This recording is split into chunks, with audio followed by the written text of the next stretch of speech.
This is how it went. You know these tariffs that Donald Trump is putting on these other countries?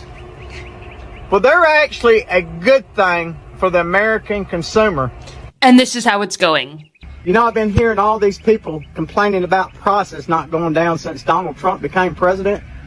So I thought I'd go make a video at Walmart yesterday to show y'all how prices have come down. Guess what I found? $2.50 for a fucking cookie. I mean, I used to get a whole package of Chip Ahoy cookies for that price. $8.24 for a gallon of bleach. Yeah, prices ain't went down. This man straight up went to Walmart in order to fact check liberals because we have been stating, hey guys, the prices are not going down. According to the Bureau of Labor Statistics and our own eyes, prices are actually going up. So he heads to Walmart to try to fact check this. Just to realize that he's wrong. He's like, oh shit. Prices are actually still going up. They are not going down. He literally fact checked himself in real time, and we get to see him go into the grocery store and discover that Donald Trump's tariffs, that he earlier in the previous video was praising, are actually making the prices go up. This is what you voted for, though. World-renowned economists all stated that blanket tariffs would cause inflation. We told you so. We told you that. You guys chose to ignore the experts. This is what happens when people whose IQ is in hell get to control the... Y'all notice all these cattle ranchers up in arms today? They are suddenly mad because the beef market has dropped since Trump is talking about some Argentinian beef. Oh, now they're upset. Now they want to talk about save the American farmer, right? See, this is what happens when racism runs the economy instead of logic. They voted for a man who sold them a fantasy that their white skin was going to be economic policy, and that somehow legislating harm and voting for harm towards black, brown, and immigrant communities was going to bring back the good old days, right? When America was great. But here's the gag. Capitalism don't love y'all either, boo-boo. See, Trump is not loyal to the American farmers like y'all thought he was. He is loyal to profit margins. What happened to all that? Oh, he's a businessman. He's a businessman. Y'all were excited about that. And if it's cheaper to import beef from Argentina than to pay y'all's fair rate in Texas, Kansas, Ohio, wherever, then baby, he's gonna sign and seal that deal and watch y'all's family farm fold like a cheap lawn chair at the county fair. See, they thought voting for Trump meant putting others back in their place. All they did was put themselves in a chokehold of their own making. Because hey, when you vote for oppression, baby, you don't get to choose who gets crushed first. That ain't how that works. See, that's what I mean when I say racism is expensive. It costs the worker, it costs the farmer, it costs the nation. See, they didn't realize they were sacrificing their own economy to feed their hatred. And now they're on here crying about losing markets, losing subsidies, losing land. And I can't even muster up a tear. Where was all this worry when it was our communities losing everything? So to all the Make America Great Again farmers, baby, welcome to the America you built. The America you voted for. America where greed don't know color and baby loyalty don't pay. Cause Trump ain't y'all savior, baby. He's your landlord. Ooh. Let's see how farmers in Ohio are doing right now. Which one really stands out as the biggest concern on your farm? Well, they're all important this year, but unfortunately right now, fuel is really, it's costing us about $1,500 of cash per day to run 2 tractors. That's a lot. And the other thing is the fertilizer. You know, in my career, I spent many years buying potash for $90 a ton, and now it's $670 to $700 a ton. The same potash, but it's just a different time. And the other part is farm machinery repair. A lot of those machinery repair items are made overseas, and so they're subject to tariffs and duties. So it's really kind of a perfect storm. You combine all that with getting in a war and getting in, with inflation. It's unfortunate all these things happen at one time. And so, we can blame the administration, we can blame the world economy, we can blame a lot of things, but they are all coming together at one time. And what really our big problem is the input costs. It's just ridiculous. I haven't seen anything. Did that farmer say he's paying $1,500 a day in fuel for his tractor? Did he say that fertilizer is skyrocketing?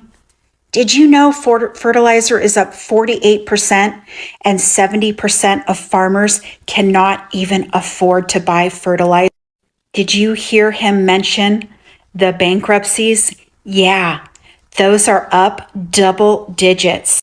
Farmer suicide. I think he didn't really get who's to blame. Do you? Drop your comments below. This Trump supporter found out the hard way. The Watson family had been dairy farming since before the Civil War. Brad Watson supported Donald Trump in 2024 because Trump promised to be the most pro-farmer president you've ever had. Unfortunately for Brad, instead of getting a pro-farmer president, he got a pro-foreign government president. The war in Iran sent gas and fertilizer prices up 70%. Feed also doubled, and now Brad was losing several $100s a day. After losing his best purebred cow in an accident, he texted his father Brian, "I can't keep going like this. I could make more picking cans up off the road. I'm done." The average Pennsylvania family dairy farm was earning about $20 for every 100 pounds of milk. And now that same amount costs nearly $30 to produce. Literally paying to work.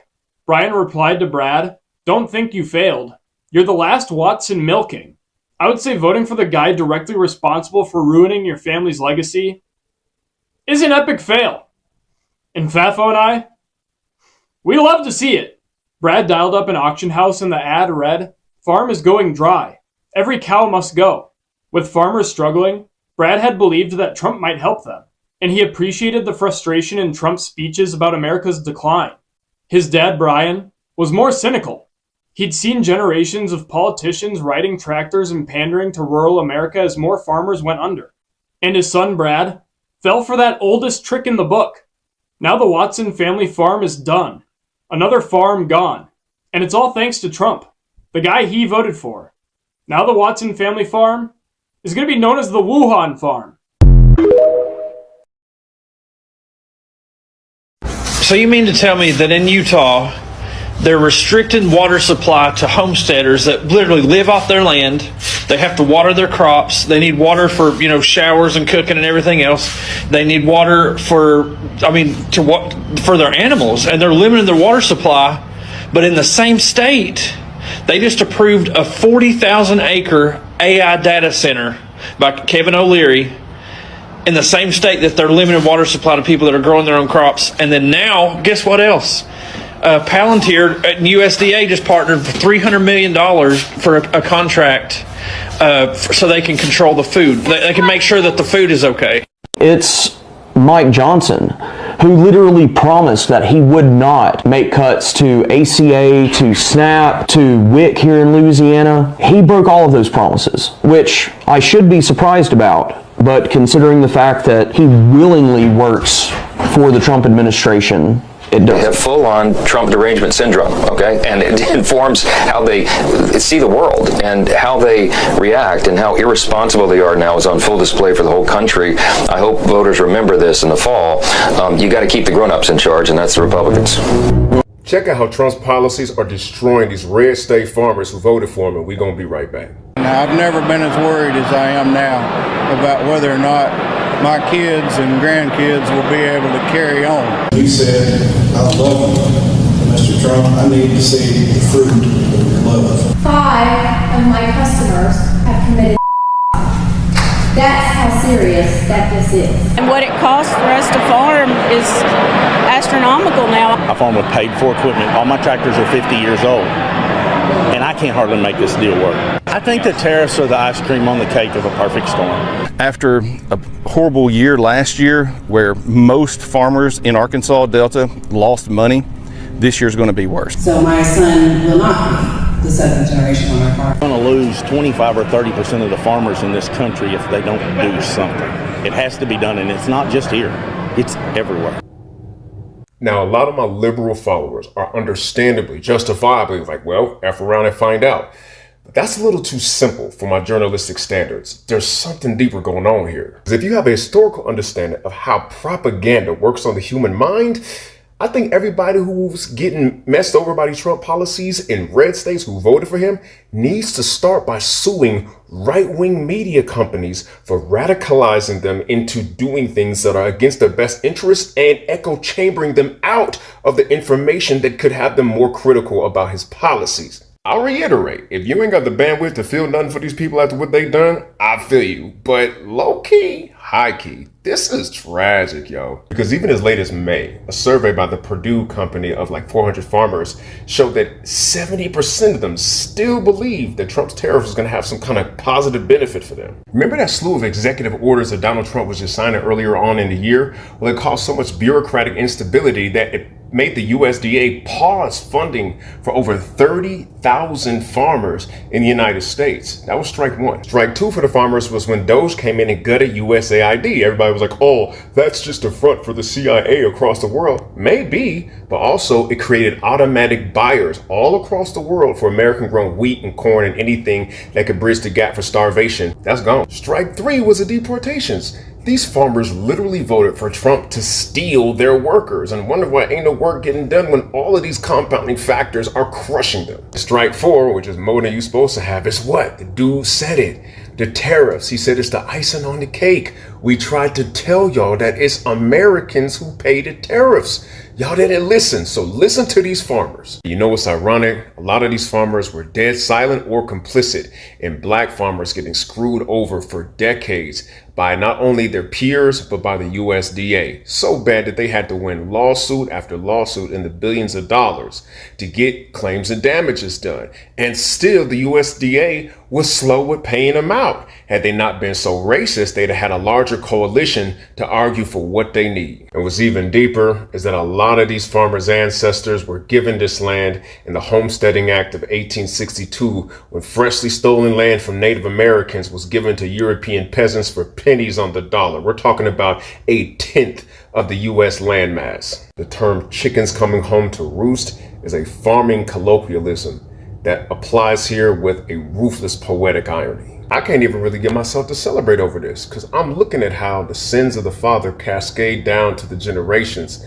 how these farmers inherited not only land, but a culture from their forebearers that allowed them to be prime targets for propaganda like this. The only positive way that I could look at this is possibly a new beginning in disguise. Because if we're going to have an America that works for everybody, it's going to take these folks getting disappointed in this way to let this all burn down, metaphorically speaking, and plant new seeds for the future.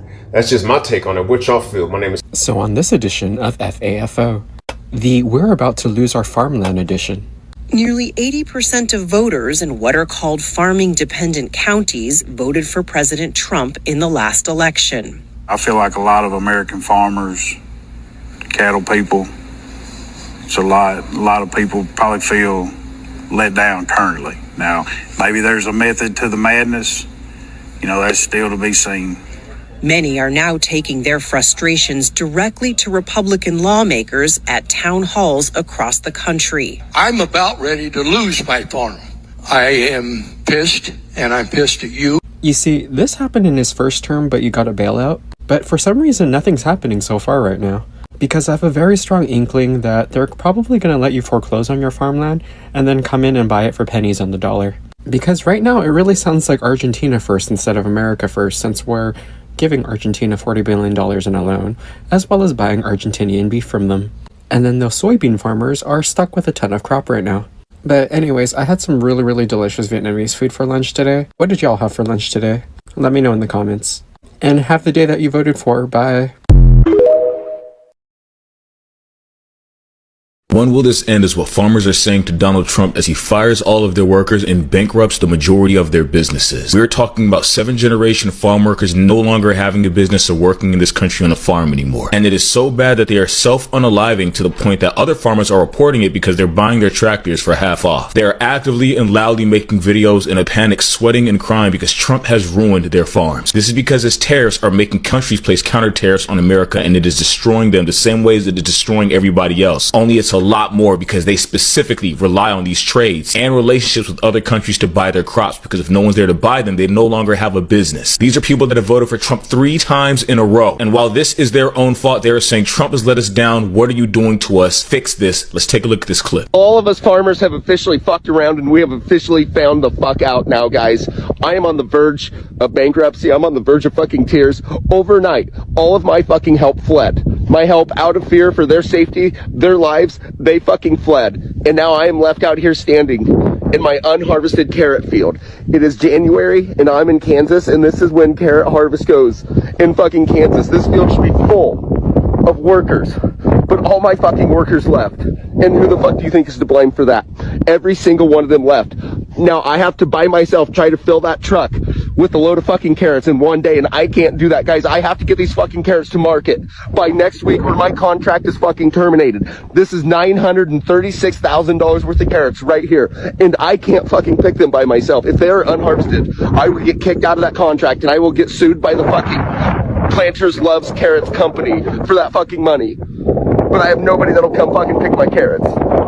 Fuck, we are so fucking cooked, farmers. Ah, yes, MAGA. The same people who are happy as long as this happened to everybody else but themselves. We see it happen time and time again to where they don't care about what Trump is doing until it affects their lives personally, and then they want us to all hold hands together and band up against him. We told them this would happen, and they voted for him 3 times in a row. And when you own a farm and the majority of your worker are immigrants, why would you actively vote against yourself for someone who's going to wipe out your entire workforce? Not only do farmers have to pay higher costs for equipment, fertilizer, seeds, and the list goes on, but they have to sell their crops at lower prices, hoping to get some kind of yield with tariffs put in place on both sides. And with these tariffs put in place and horrible trade relationships, China and other big countries that buy crops from the US, such as soybeans, are simply refusing to buy from the US. So let's talk about the farmers who didn't vote for Trump, the ones who knew better and still got caught in the crossfire. Because we should also not forget that Trump gave Argentina $40 billion and promised to buy their beef over American beef, while our farmers struggled here in this country. Now, we're not surprised by this $40 billion Trump sent to another country, the same way he promised Greenland citizens $100,000 each, and he only promised Americans $2,000, which he forgot about and never came and is never going to come. Now, here's the craziest part of farmers voting for Trump 3 times. In Trump's first term, he started to bankrupt their businesses again. You see a very high trend of bankruptcies for farmers. Biden takes office, it shoots all the way down. And now that Trump has entered office back in 2025, almost a Well, in today's episode of F Around and Find Out MAGA edition, cattle ranchers in the state of Nebraska who voted overwhelmingly for Donald Trump fear the impact on their businesses when Donald Trump implements his mass deportation program that he campaigned on for almost 2 years, that they voted for. And now they're realizing that if he actually implements it, they'll go bankrupt.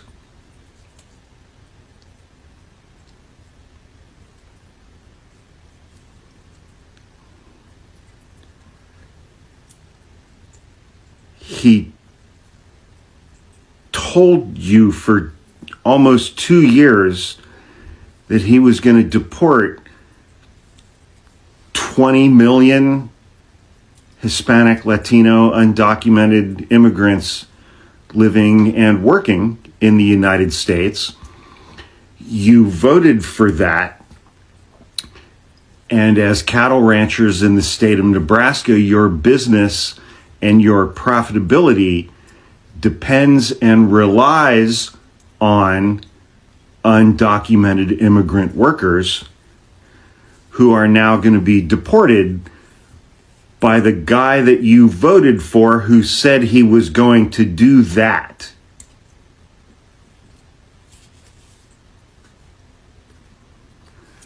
How dumb are you people?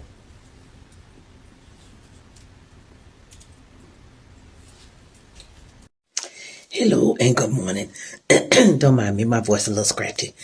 Listen, in today's episode of As the White Hood Turns, we're gonna laugh. We don't want to laugh because it really isn't funny, but it is funny. So we're gonna laugh, but I think we might feel bad about laughing. Okay, here we go. So You know, Sid is over there in China. And number one, he took basically all his billionaire buddies. Because what is Tim Cook doing over there? Them people don't need iPhones.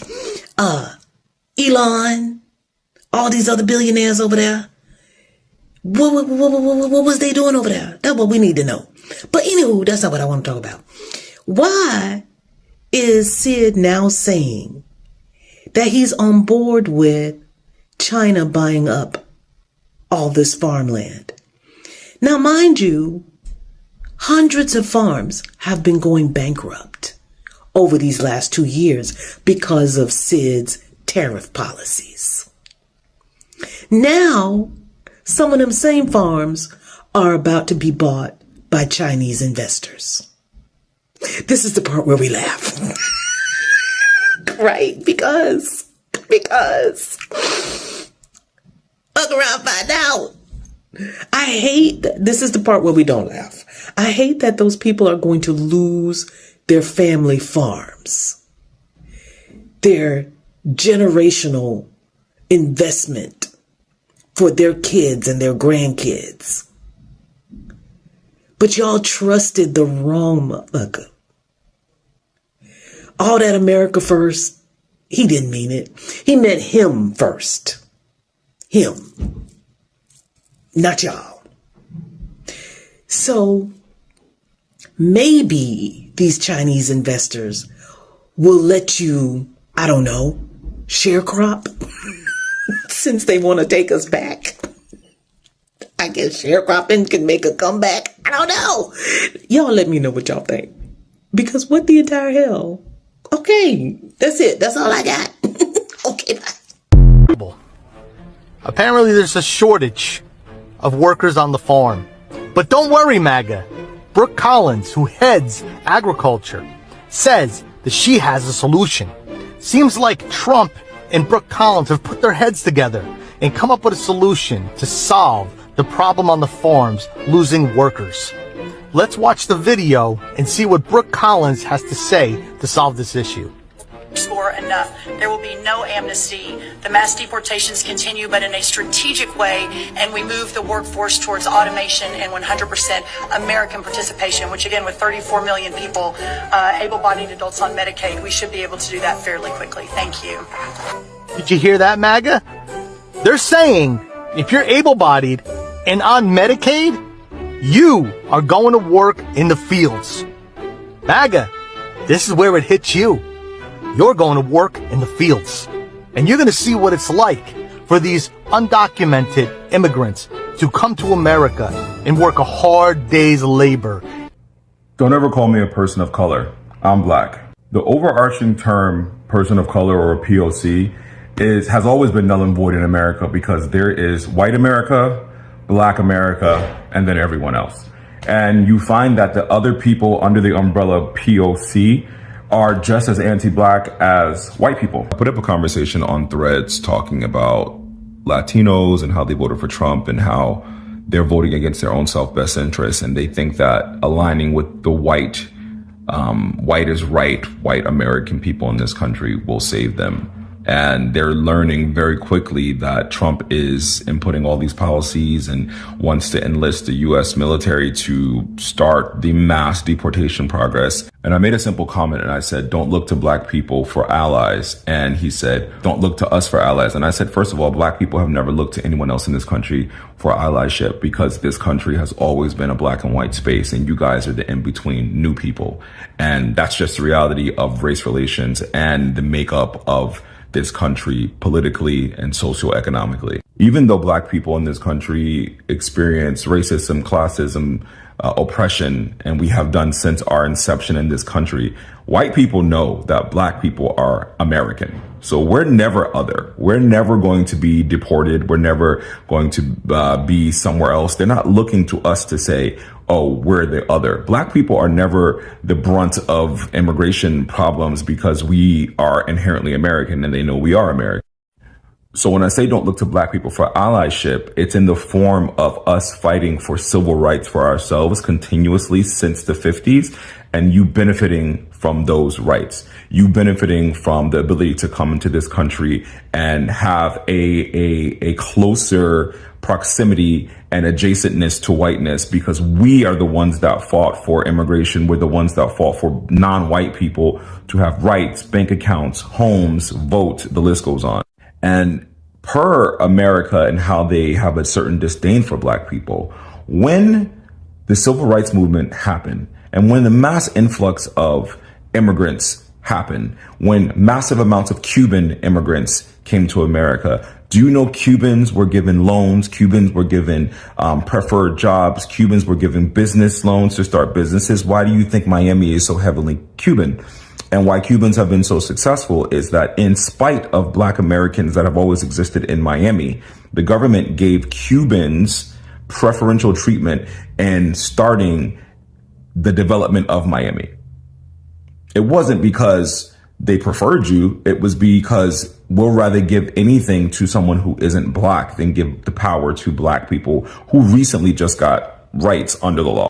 So, like I said, while you may think proximity to whiteness will help your cause or will help your place in this country, you will always be seen as other. You will always be seen as Indian, Mexican, Asian. You will never be seen as American, because in the heart of the conservatives and liberals and Democrats and everybody white in this country, they know that white Anglo-Saxon people and African-American people, descendants of slaves, are American. Take that in for what you will. I hope you and your family have the life you deserve after voting for a man who does not have your best interests at heart. And check the fact that you guys think that white proximity is correct, when you will never be seen as white in this country, and you will never be seen as American in this country. Ciao. China knows that he means business as well, so we're trusting it. We trust in Trump that he's over there making a great deal for us. No one's done more for American agriculture and rural America than President Trump, Secretary Rollins, and a Republican-only Congress. What do you think about that assessment? Nobody's done more than Brooke Rollins and Trump, and farm country is just having a golden age right now. I think few people in American history have done more to screw over farmers than Donald Trump has in a very compressed period of time. If you look at what's happened to farm bankruptcies, they rose 46% last year. And that's not only because of Trump policies, to be clear, but it's largely because of Trump policies through tariffs, which raise their input costs for things like fertilizer, for the equipment that they need. The tariffs also led to countries around the world basically boycotting American goods. China stopped buying soybeans entirely for a while. And that's obviously hurt farmers in a lot of the states that you just rattled off. You have Trump deporting a large share of their labor force. The interest rates are really hurting farmers as well. And then you have little noticed, I think, by much of the media, but the cancellation of a bunch of food aid programs. We are very concerned about the current outlook. As a soybean farmer, we are dependent on trade. Right at 50% of the soybeans produced in the United States are exported. China takes more of our soybeans than all other foreign customers combined. So they're a major part of our market, and this trade war is very concerning to us right now. Tell us a little bit more about that impact on you in this trade war with China and how it's already dealing a blow to you and your family business. Well, the ag economy in general is already in a tough spot. The last couple years, prices have declined. Soybeans are down 40% from where they were 3 years ago. Cost of production are higher. Interest rates are higher. The overall farm economy is struggling. And then we had a trade war with our biggest customer, and it's going to result in lower prices. And quite frankly, there's not much room for error right now in the budgets. We're looking at basically losses for the upcoming year if commodity prices don't improve. And it's not just my family, it's farm families all across this country. There's 500,000 farmers that raise soybeans in the United States, and we're all in the same boat. We desperately need to get something rectified quickly with China, our biggest export customer. And we want to encourage the administration to get a proactive trade deal done. Let's get a phase 2 type deal done that's good for us and good for the country as a whole, rectify some of the issues we've had with trade and other issues, and move forward and it be positive instead of building barriers with tariffs. The administration is saying, hang on, be patient. But given what you just laid out, how much patience can you afford right now?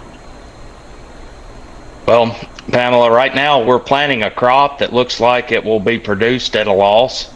And by fall, when the soybeans are harvested and ready to sell, we're going to need a drastic improvement in our markets, or it's going to get even tougher for farm families all across this country. That trickles down to our rural communities.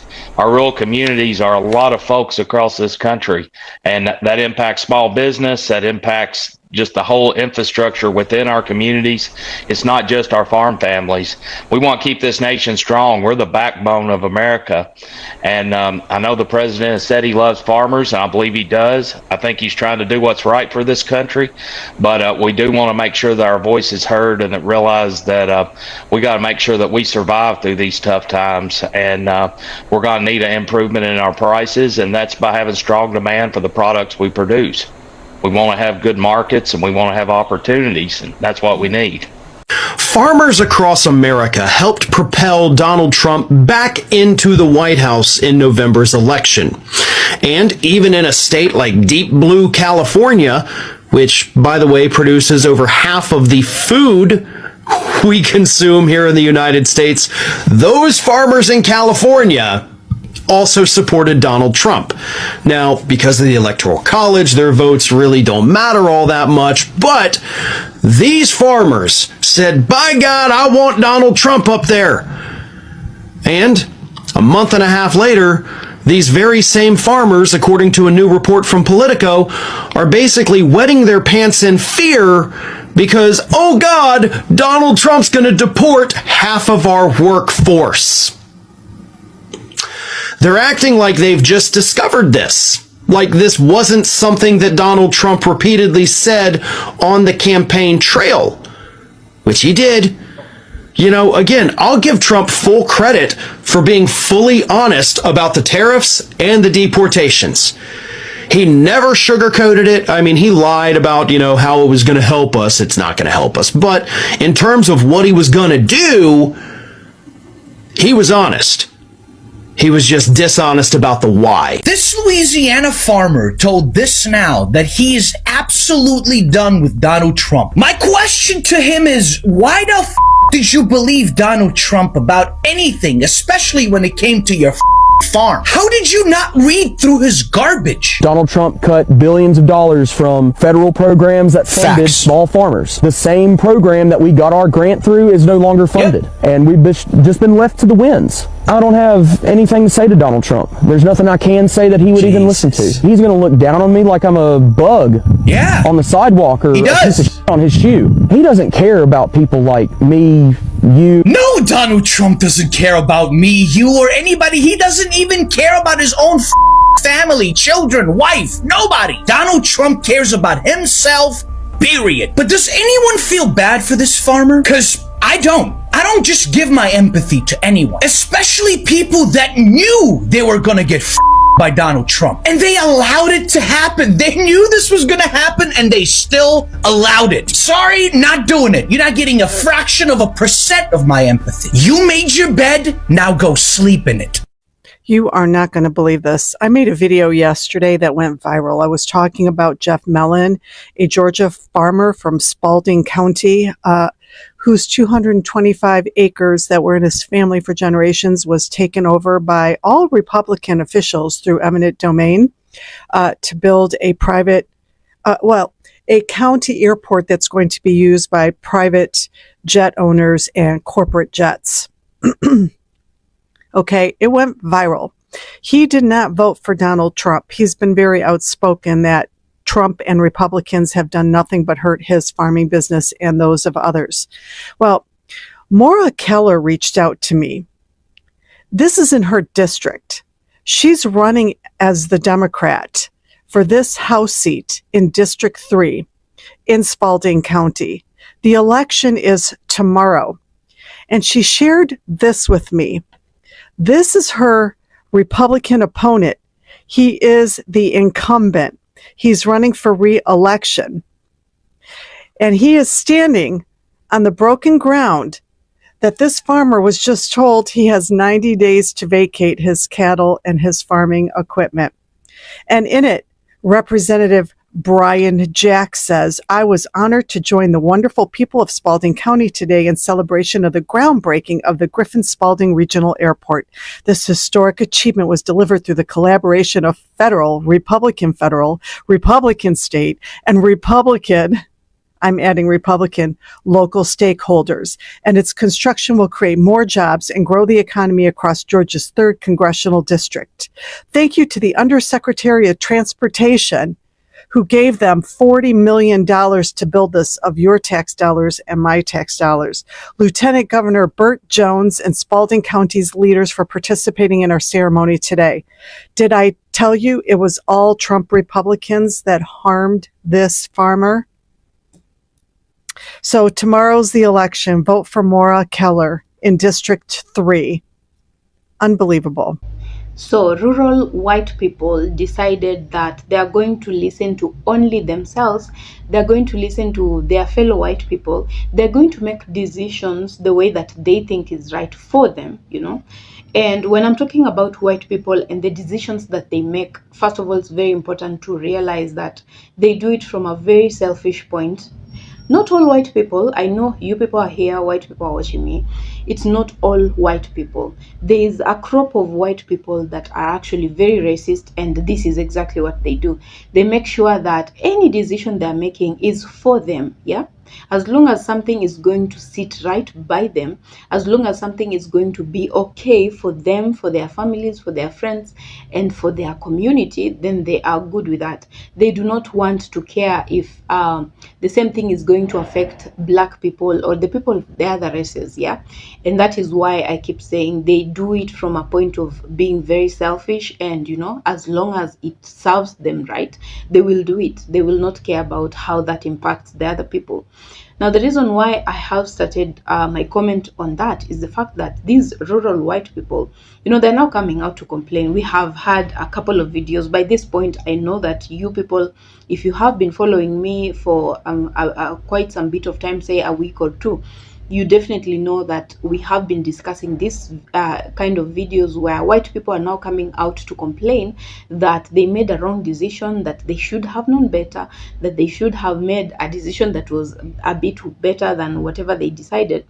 But, you know, it's very hard for black people to feel sorry for them. And the reason why I'm saying that is because black people took their time. Black people, you know, left everything that was important for them. They dropped everything that was more important and decided that they're going to talk to white people, they're going to talk to Asians, to talk to the people of the other races, and to try to explain to them why you know, voting is not it's not something that you actually do it for you. Voting is something that you do on behalf of everyone else. Not to mean that the other people are not voting. You see, what I mean by that is that this vote that you're casting is not going to affect you alone. It's going to affect a lot of other people. And when you're going to cast that vote, please remember that these decisions that you're making, you have to be sober in the mind. You have to do your research. You have to listen to what people are saying. You have to make sure that you are well versed with whatever you're deciding on. Now, voting is not something that you just do and, you know, you can rectify in a bit. Yeah, it doesn't do that. It doesn't work that way. You will have to wait for years for one. You will have to wait for 4 to 5 years for you to ever make another different decision. Now, put in mind that if you are working with 5 years, let's use 5 years for example. 5 years is a very long time. Yeah, for a bad decision especially. 5 years is a very long time, and within these 5 years that this person is going to be in power, they're going to impact your life heavily, and the damages or the good things that will happen within this time are going to be with you and live with you forever. That is what you need to know, that that decision has consequences, and if you do not make the right decision, you're going to live in regrets. Now, one thing that I hate to do in life is to regret something. I love when I make a decision and I'm sure about it, and I know that for sure 5 years from now, if I was given the same situation, I would have chosen the same thing that I chose. Now, how do you get there? You get there by simply doing your research right. Do your research. Look at this candidate that you are really vouching for. Look at the things that they have done. Look at the things that they are well known for. Look at, thankfully to technology, we have all these things at our fingertips. Yeah, you can always just check, just a scroll away, and you will find information about this candidate. You'll find out the things that they have been engaging in. You'll find out everything that they have been doing with their lives. Now, do not ignore red flags. They said someone is a criminal, and if they were not in the position they are right now, they should be in jail, and you go ahead and vote for that person. They have told you clearly that this person is known for these kind of ills in society. This person does not like black people. This guy is racist. By the time someone is racist, it means a lot of things. There's a lot of other things that are hidden in there. You cannot be racist and then you love your people totally. If you are capable of hurting a human being, doesn't matter whatever color, if you're capable of hurting a black person, if you're capable of hurting an Asian, if you're capable of hurting someone from whatever race, as long as it's a human being, for me, I am going to judge you as someone that is capable of hurting everyone. Yeah, because this is a human being just the same way the other person is, and you being able to hurt that person should look to these other people as a warning sign. Now, white people did not listen. It's not only the people in the rural areas. There's a lot of white people even in the cities that did not listen, and they had their own reasons for doing that. I started off by saying white people voted for Trump simply because of being selfish. They thought of all the things that he was promising them, all the things that he had told them in open and in secret that he will do for them. You will put them first. And if there's one thing that entices white people faster, is you telling them that they're going to come first. White supremacy has done a lot, and quite a number on them, because they are unable to live in a world where they can come second, and coming second or third or fourth is okay. Yeah, but for white people, that is a scare. If you want them to react and overreact, tell them that they are going to come second after someone else. That is white supremacy for you. That is white privilege for you. So this guy talked to them and encouraged them to vote him in, so that he's going to take care of that. Their white supremacy will be in check, their white privilege in check, and that is all that they looked at. Now, they went ahead and voted him in, despite the fact that the fact that black people and some of the people in the other races, I know that color does not define us. There's some white people that did not vote for that guy. I know for a fact that, that is researchable here. There are white people that did not vote for him because they're using their brains, they're sane in the mind. And there are other people from the other races that also did not vote for him. Now, to make it even more juicy is the fact that there are some black people that actually voted him in. Interesting. Now, if you're a black person that voted for Trump, I know you could be ashamed right now and you cannot say it in the comment section, but I'd just like to know what you look like and what your thought process is like, maybe, because, bro, what do you even mean were you blind? Like, I really want to make excuses for you, but I know for a fact that there are people that made a deliberate decision to do that, to vote him in. And now they're regretting. You see, if everything was going right now, for example, the economy and the prices of things, the prices of fuel, if these things were working out right, I know they would be in the comment section talking about, now you see, he's a good man. We told you guys to vote for him. But right now, because now we are talking about negative things, they cannot want to associate themselves with him, unfortunately. Now, if you voted for him and you'd like us to know who you are, please go in the comment section, leave a comment there.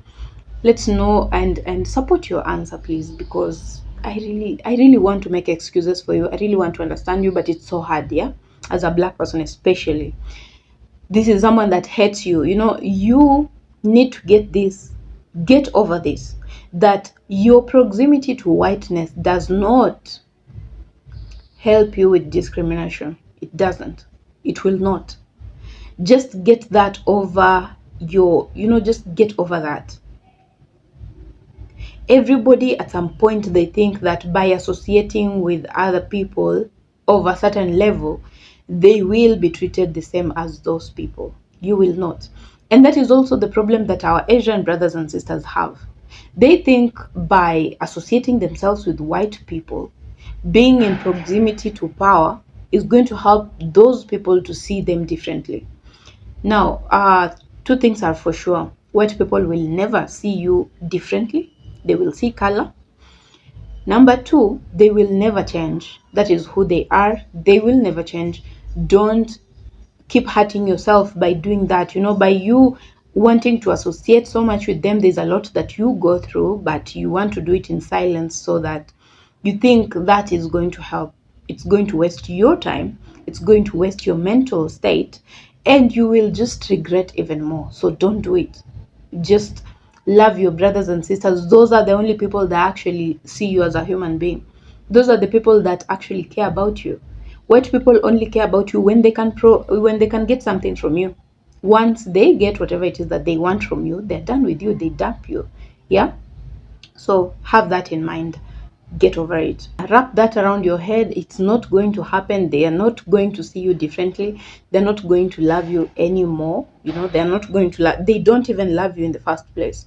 So if a white person is close to you, not all white people, but most of them, if they are being close to you, just know that for sure they are benefiting something from you.